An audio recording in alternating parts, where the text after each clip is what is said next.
Evening, everybody. Welcome to CWU Live. My name is Chris Webb, Head of Communications at the CWU. Delighted to welcome you to another episode of Dispute Daily. Also delighted to be with our National Officer, Carl Maden. Evening, Carl. Evening, Chris. So a big session tonight.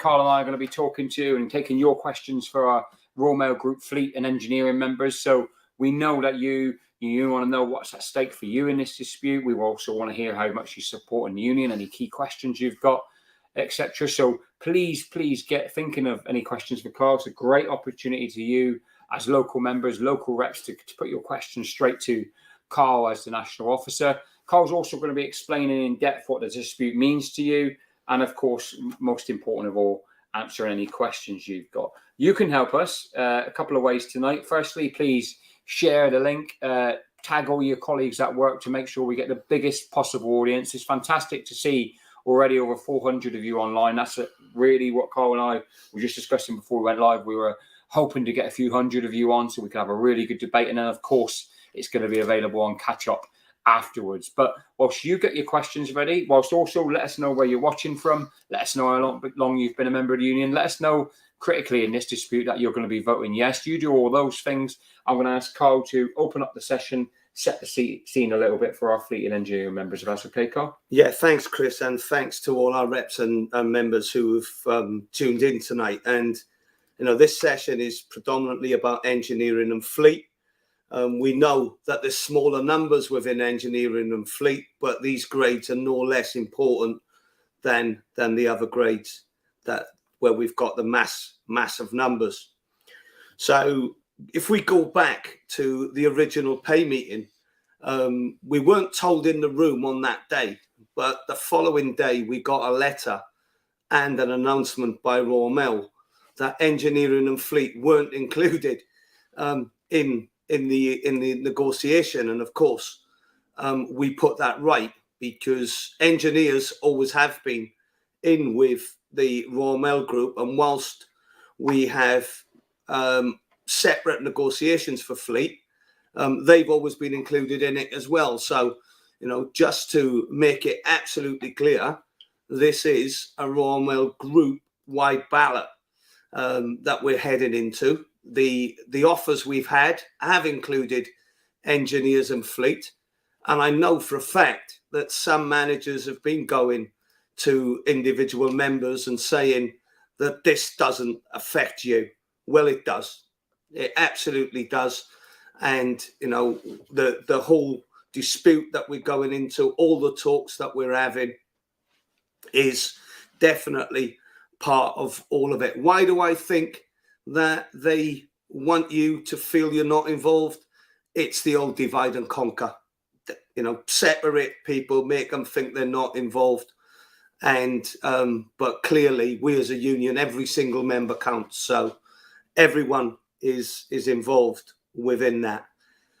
Clearly, the offer, if you can call it an offer, which is an absolute insult after what everybody's been through the pandemic, the recent profits that have been announced, and what people have done during the pandemic, and not just at work. I mean, out in communities, we've had members and reps that have not only kept the country connected as part of our job, but gone the extra mile in delivering food parcels and things for the elderly or for the people with disabilities. So I'm certainly proud of everything that our members have done.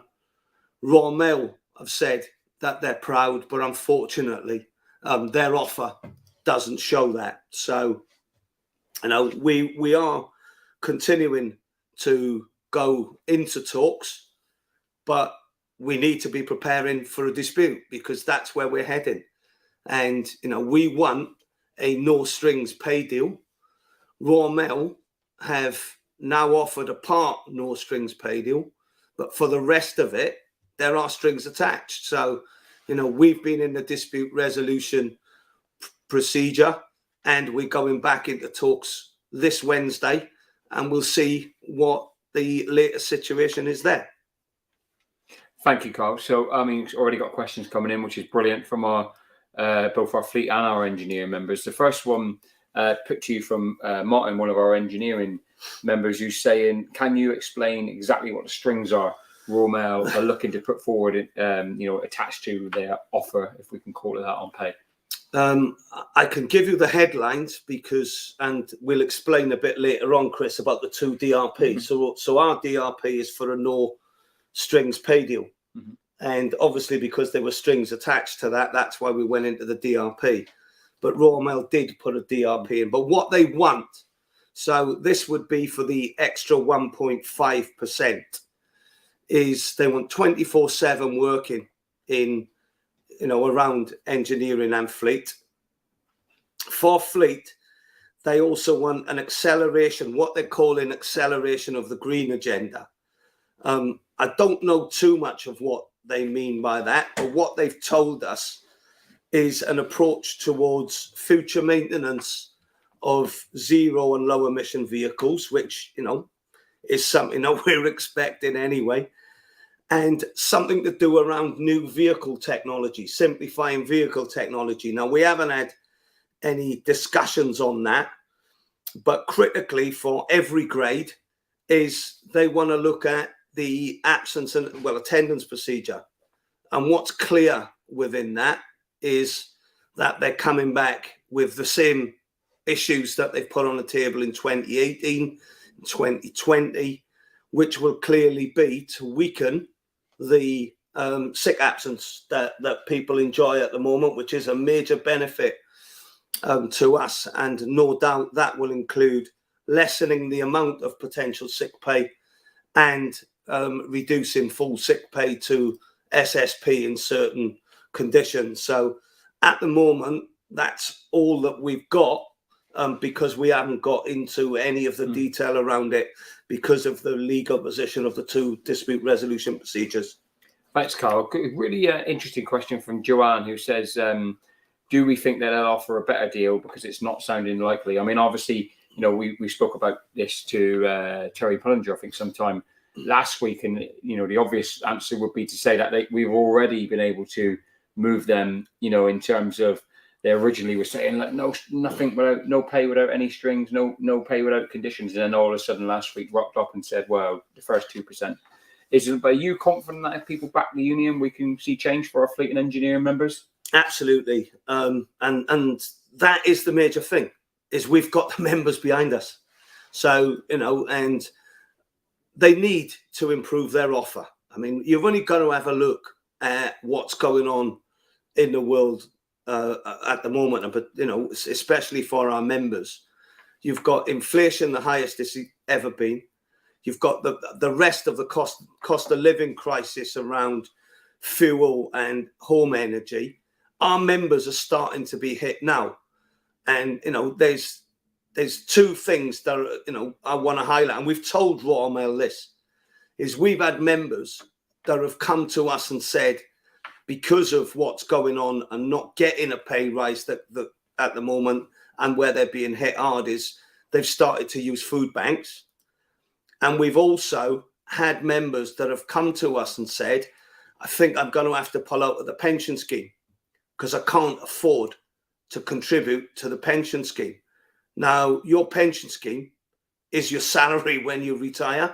So actually, what's happening is the dignity is being taken away of people being able to enjoy life, not just when they're at work, but even when they're retiring. And that should be the easiest part of their life. Spot on, Carl. So first of all, to say thank you to everyone who's pitched a question so far. It's really, really good to have them directly from the members, and saves Carl and I chatting to ourselves for the whole hour. So thank you. Secondly, keep them coming. Thirdly, please, as I said at the start of the show, please share the links, tag your friends, etc. Let's make this as big as we possibly can. Robert Brown, one of our fleet members, Carl, is saying, from a legal standpoint, are fleet no strings pay talks actually in dispute? Are fleet dispute resolution talks separate from the other Royal Mail functions? The fleet no strings pay deal is definitely within the dispute resolution procedure, and it is a Royal Mail group wide dispute resolution procedure. So it's all grades within the Royal Mail Group. I will come on and talk about our MPFS separate at the end, because we've got engineers within our MPFS. But for the moment, we're talking about those that are in dispute, which is engineering and fleet. So a follow-up, Brian Roberts just put it again, so it's easy for me to come back. He said, in the event that fleet members receive an acceptable offer, will we still be expected to take part in the ballot and any subsequent action? I mean, I suppose you'd be stunned if they all of a sudden said to a small group of workers, here's a fantastic offer, versus the other way around. What would you say? Yeah, look, they certainly will not offer fleet more money than anywhere else. And this is the way that it operates. They always look at the big numbers first, and then there's what we call the read across, if you like. So, firstly, if we get X amount for the main OPG grades in Royal Mail, then obviously as officers, that's the minimum that we will want for the other grade. So that tends to be the way that pay negotiations work, Chris. Thank you, mate. So a question we've had, I think, from 3 of our engineers. I'm going to put the one up from Lucas Bernard, who says, is Royal Mail Engineering going to bring in agency stroke casual labour to cover engineers at weekends? And there's quite a bit of chat, and I'll give you that one, Carl, and another one if I can, because it was linked, trying to find it on YouTube. Jack Anthony says, is there any talk on overtime rate increases? On Monday to Saturday, overtime is now lower than our standard pay. So taking the second question first, part of our pay claim will be to increase the overtime rates, because the reason, and it links in, the two questions are linked, because the overtime rate of a weekend is so low that people don't see the fact of, I want to give my weekend up to do it. Coming to Lucas's question about, yes, and we've had to intervene, because what Royal Mail have done, and this is where, when they go to engineers and say this dispute doesn't affect you, we've had 2 agencies, i.e. people who supply agency workers, come into the mail centres to have a look at the machines to see what type of person, engineer they would need to bring in and supply to Royal Mail. Now, what we have done is we've stepped in on that, because in our view, by them just bringing in agency, we have agreements, we have national agreements that say that before any agency come in, we will exhaust all other avenues. And indeed, there needs to be talks at national level, and I'm in talks at the moment around that. Thanks, Carl. One of the things that I saw this morning from one of our fleet members, and I thought I'd put on my list of things to put to you, was in and around the pay for fleet members compared to some of the competitors. And the point the member was making, I think it was John, the point John was making was that if we don't win this dispute, and if we don't ensure a proper pay rise for our fleet members, then we are in danger of our competitors stealing our fleet members, off us as a company. Royal Mail, this is obviously talking about, because we're not keeping pace and they can earn more money elsewhere. And also he's saying that recruitment and retention is becoming really difficult already. They need that pay rise. Yeah, and he's absolutely spot on. John's absolutely spot on. And I want to remind our fleet members as well that in the 4 pillars and the Pathway to Change agreement, there's a commitment from the business to look at our rates against other companies, because it was acknowledged that, the rates had fallen below the standard that would be expected from within Royal Mail, which then makes it even more ludicrous that the business are looking to bring in new entrants on lower terms and conditions, because that will only exacerbate the situation. Recruitment and retention is difficult. It is difficult. Part of that is down to the rates of pay. So, yeah, we acknowledge that. And if we go back to our policy document, which I'll also speak about a bit later, we committed to looking at that and holding Royal Mail to account on the promises that they made in the 4 pillars and the Pathway to Change agreement. Thanks, Carl. Coming at you thick and fast. Steve-O says, Sunday working at the minute is voluntary. Are there any plans to change this in fleet under their proposals? At this moment in time, no, because we're not talking. But look, we have committed to going 24/7. Yeah, Royal Mail are going 24/7. Clearly for fleet, whether that is actually 24/7 in every single workshop, or whether we provide the service for 24/7, we need to get into them discussions. However, look, we are committed to making the business a success. So 24/7 will come in some shape or form. We have the opportunity to shape that, as we always will, and we will obviously consult around our members when we're doing them negotiations. Thanks, Carl. Steve, we get Steve saying there's been a lot of fleet member. There's been a lot of talk of a potential bonus scheme. How would that unfold for our members in fleet? This is another thing that they haven't quantified. So as part of their proposal on pay, there's a 2% that is down to a bonus scheme, and how they've got around that is they've said it's based on productivity. So obviously that's the first part that they want, but they want to agree that with us. But let me put a warning out there for anyone that wants to take a bonus scheme over guaranteed pay, because during the pandemic, and we've got a lot of engineering members on, during the pandemic, our engineers came off their normal rotas, went on to different rotas to make sure that that work was covered, that we could do the work. We're working without supervision, because managers were ill as well as their colleagues. We're doing extra shifts to make sure it came through.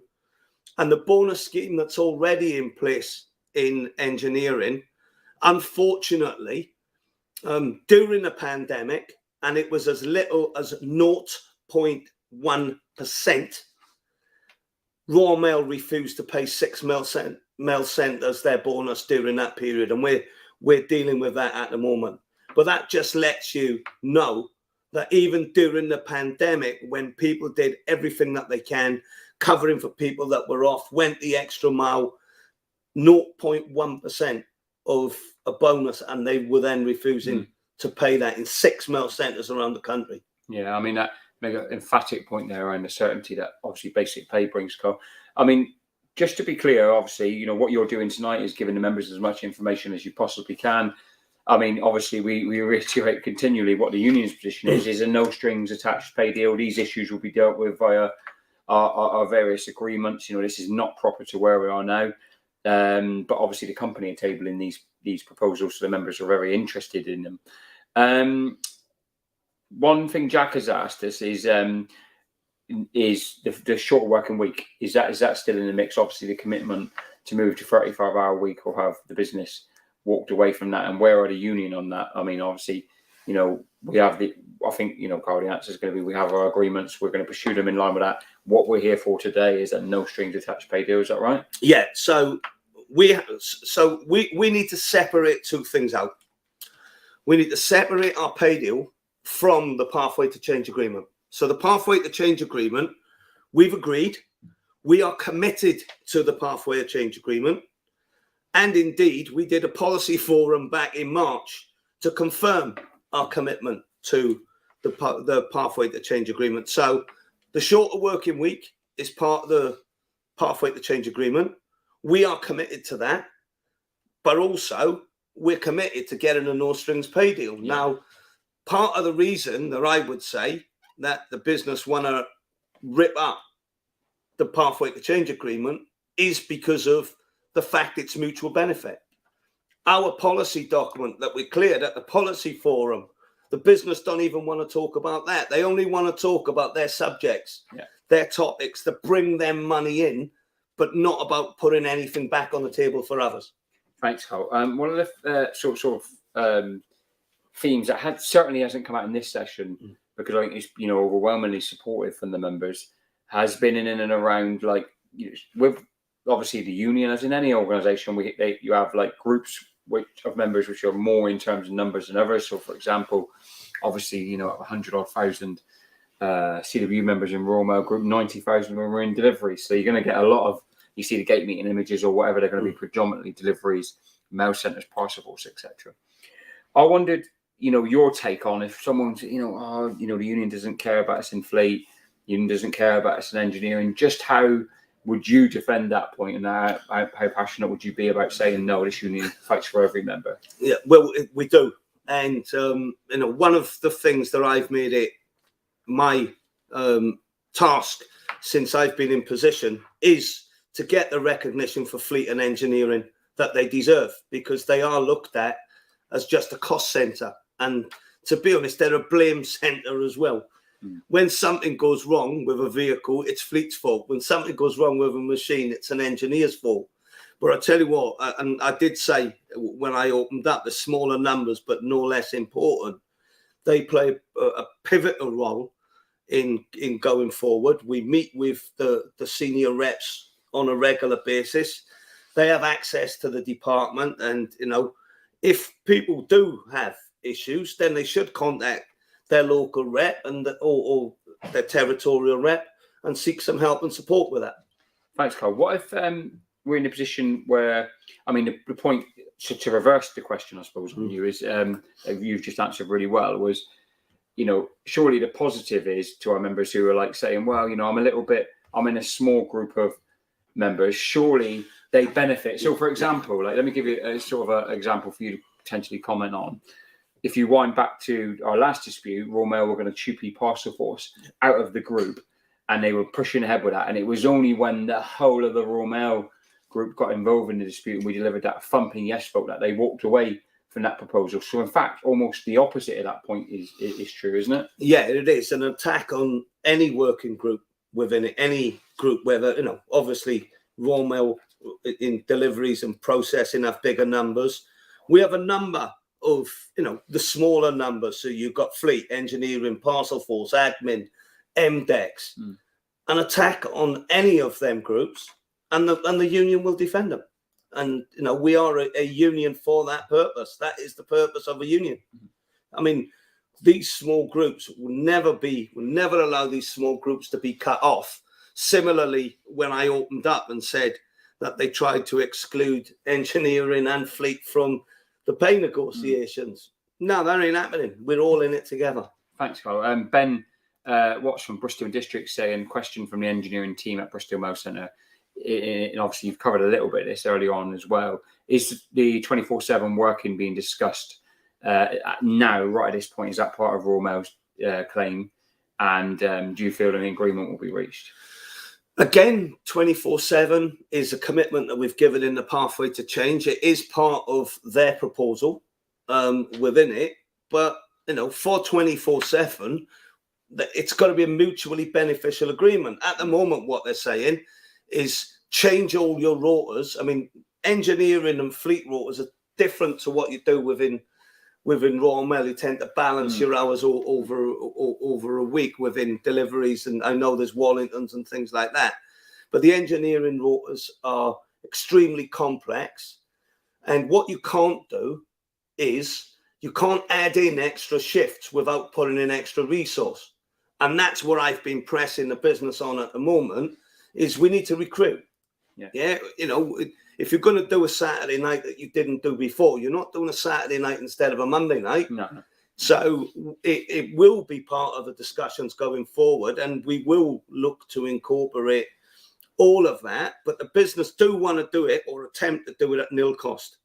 And the talks that we had, previous to the dispute around that, was you've got to recruit, because the last 2 shorter working weeks have taken both engineering and fleet literally to the bone. Yeah. So you can only take that out once. Yeah. So now they'll obviously need to do it.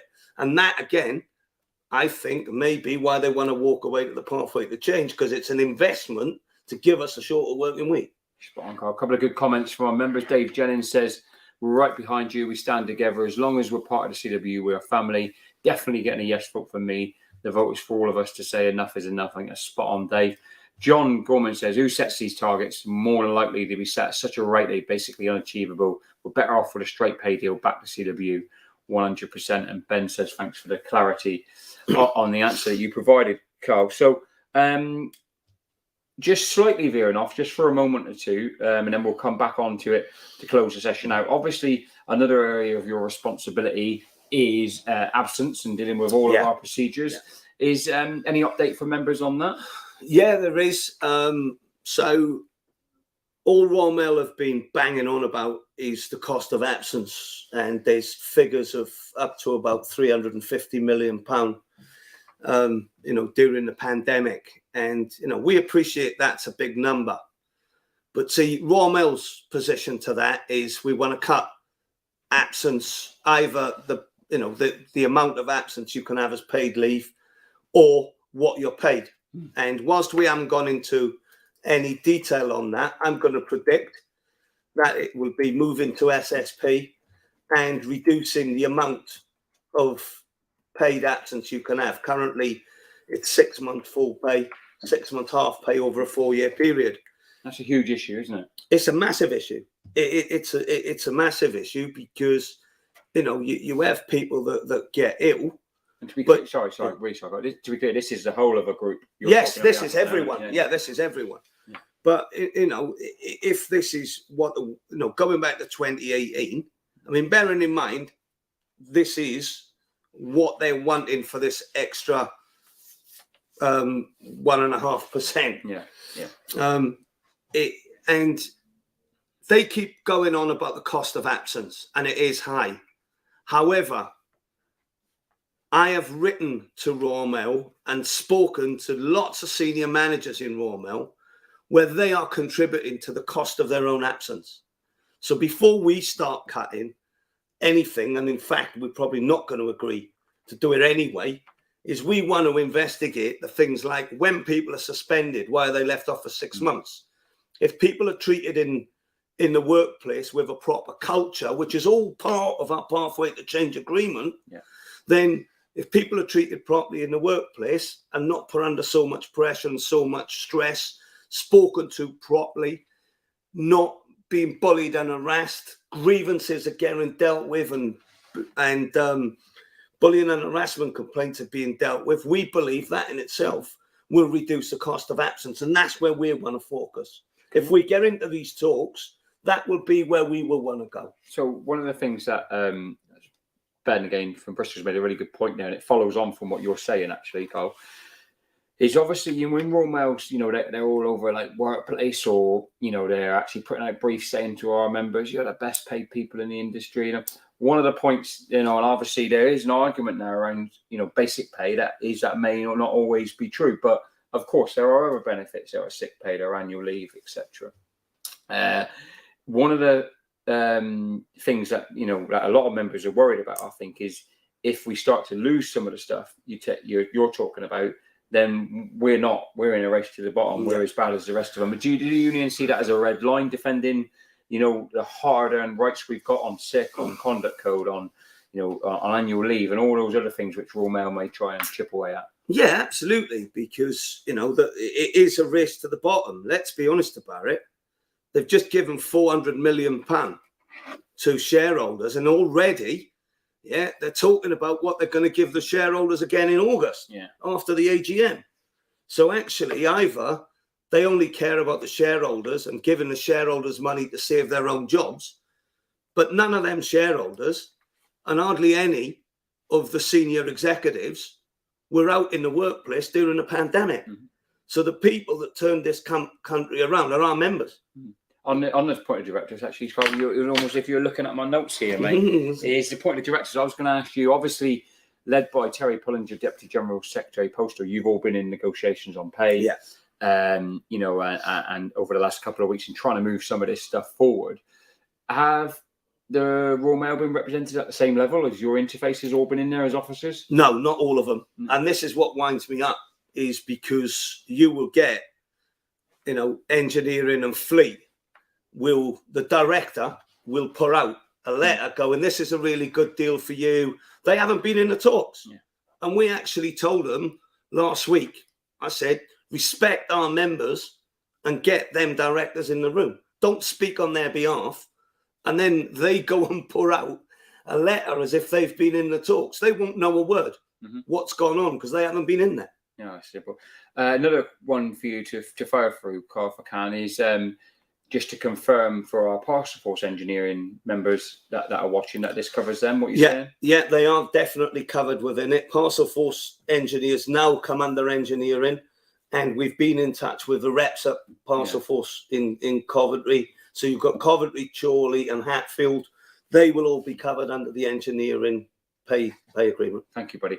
Another group of members who have asked a couple of questions tonight, and we've seen them across our communications commenting, and obviously a really valuable group of members is our RMPFS members, obviously scattered right around the country, saying basically, what about us? A, B, we want to fight with you. So what's the latest in terms, what update can you give to that group of members? Okay, so for our MPFS, I have responsibility for engineers and some admin, and Mark Balch has responsibility for the cleaners. And actually, our MPFS was the first group, because it's myself and Mark, that we engaged last November. And there was a commitment to get the pay deal done by April. So we've been in discussions with the business. They've said they can't make us an offer. We were on a meeting last week where we made it absolutely clear to our MPFS management that we either want an offer, or whilst we have to ballot them separately because they are a different company within Royal Mail Group, but we will ballot them separately, and they will be in their own dispute as well. So they ain't going to be left behind. We ain't going to do any big agreement for Royal Mail that then has a lesser impact for our RMPFS members. We have to go through a different process for that because we've got different IR frameworks, but that is well on the radar, and by the end of, definitely by the end of next week, we need some confidence from our MPFS, and we are speaking at director level there, that we want, we've told them we want a pay deal.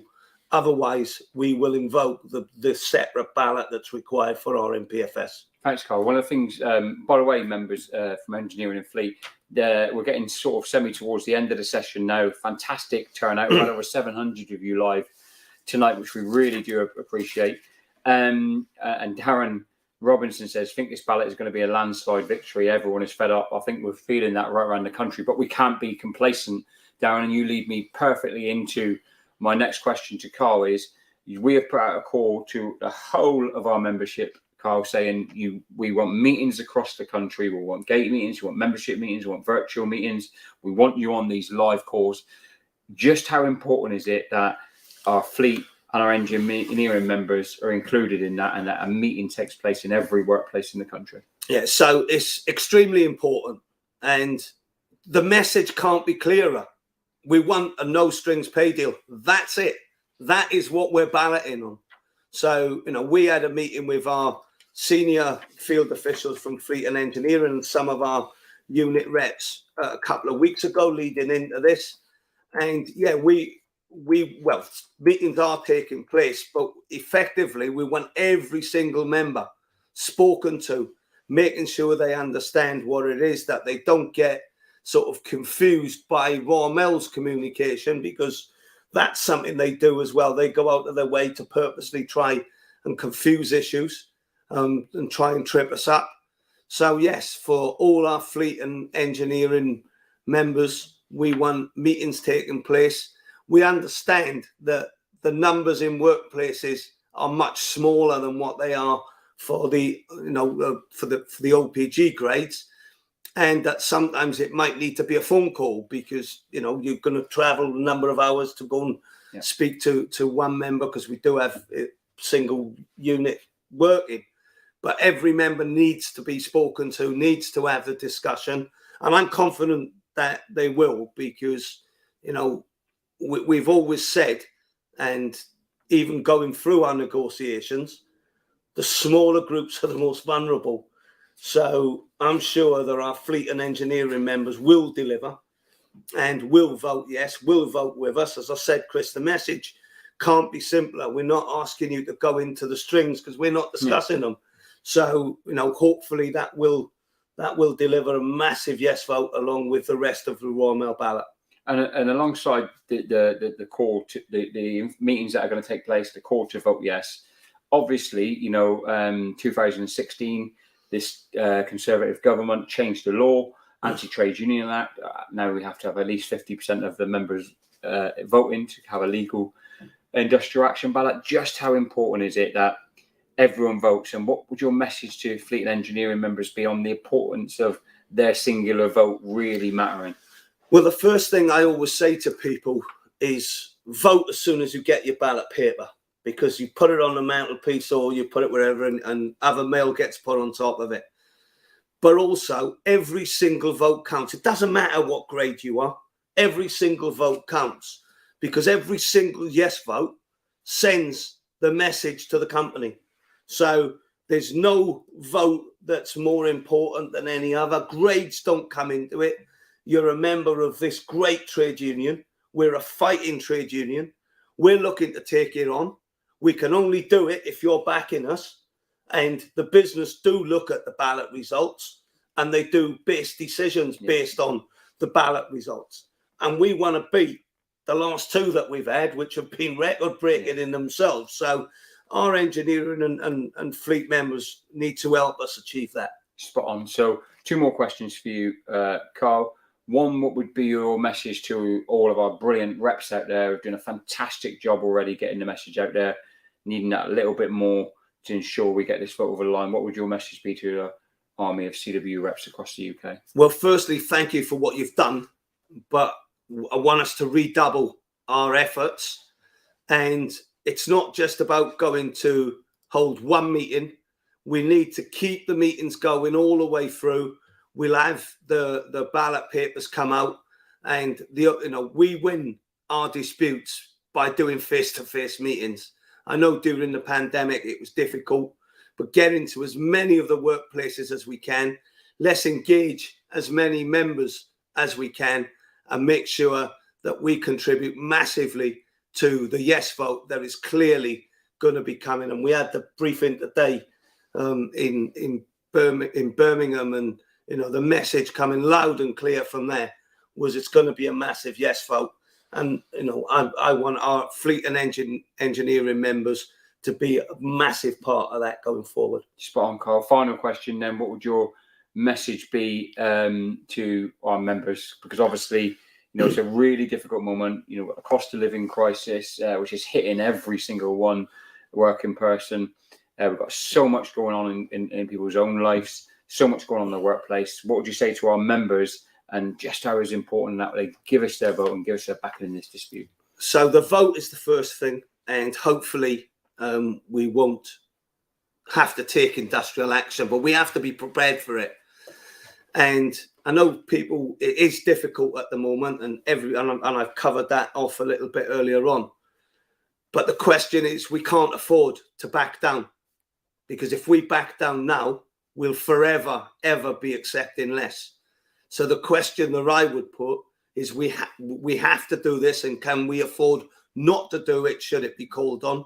Because it's not just what we get now that contributes to what we do going forward and what we get going forward. So I would ask every single member, back the union. We're looking after your interests. It's quite clear that whilst Royal Mail have put out lots of nice messages, lots of cosy team messages, come on team, let's do this team. The CWU are the ones that are going to look after you. You back us and we will defend you, your rights and your terms and conditions. Brilliant, Carl. So first of all, a few thank yous. Thank you to yourself for joining us tonight. Really do appreciate it. And I can see the members have appreciated it as well. Lots of thank yous to yourself for all the questions that you've answered and the points of view you've put across. From Carl and myself, I suppose more importantly, is thank you to you as members who have come on to the session. We really do appreciate it. It's been an excellent session, loads and loads of great questions and great comments. We will continue. So we're off to London tomorrow, where we're meeting all of our reps from London, South East Anglia, and some from South Central as well. So really looking forward to that. We'll be doing more live content from that. We've got tons more communications coming at you, everyone. This thing here, so if you've enjoyed it and you think your colleagues in work, engineering and fleet members could benefit from seeing it, please share it. Put it in your local WhatsApp groups. Share it in work tomorrow. Watch it during your breaks, etc. It really does make a difference. And all of us have got a job to do now, and that's getting the vote out to make sure we win that ballot. So from Carl and me. I think that's enough. And good night, everyone, and thank you for your support. And thanks to you and your team, Chris, for all the work that you're doing through the dispute. Thank you, mate. Appreciate it.